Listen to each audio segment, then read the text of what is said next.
Good day. Today I'm vetoing the tax increase passed by the City Council at last Tuesday's City Council meeting.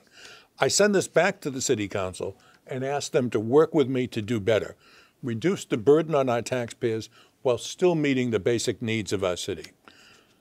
This tax increase passed by the Council, the largest increase in at least 15 years, puts too great a burden on our struggling taxpayers, especially those who live on a fixed income. First of all, the increase is not $215 per year, as has been widely reported in the press. The actual increase, based on the way they worded their motion, is $353 per year on the average residential taxpayer. This is more than triple the average increase over the past 14 years. An elderly man called me yesterday and summed it up for me. He said, "They're saying it's just a small increase, just a cup of coffee a day. But what they're forgetting is that this is one increase on top of another and another and another. Everything," he reminded me, "is going up by just a little. The water bills go up just a little. The wastewater bills go up just a little. The cost of cable goes up just a little. The cost of a cup of coffee at Dunkin' Donuts goes up just a little." And as he's put it, those little things add up to be big things, particularly when you're on a fixed income. Over the past 15 years, our taxpayers have stuck with us and gone through a lot.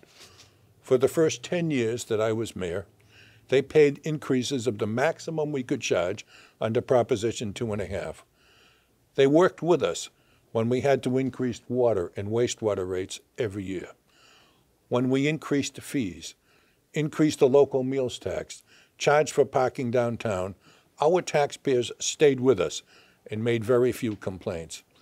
And when we asked the citizens of this city to dip into their pockets and pay more for a brand new hunking school, they voted overwhelmingly to pay more, to take more out of their pocket for a school that the vast majority of our citizens would never get any personal benefit from and never be able to send their own children to.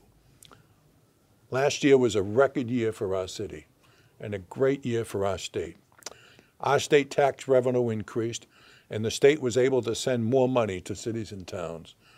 Our own local revenues went up, and we finished the year with our largest surplus ever, $12.8 million. This is something for all of us to celebrate.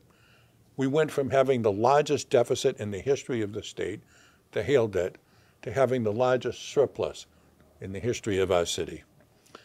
That surplus gives us the flexibility to do more to provide our citizens with better services without taxing our citizens to the max.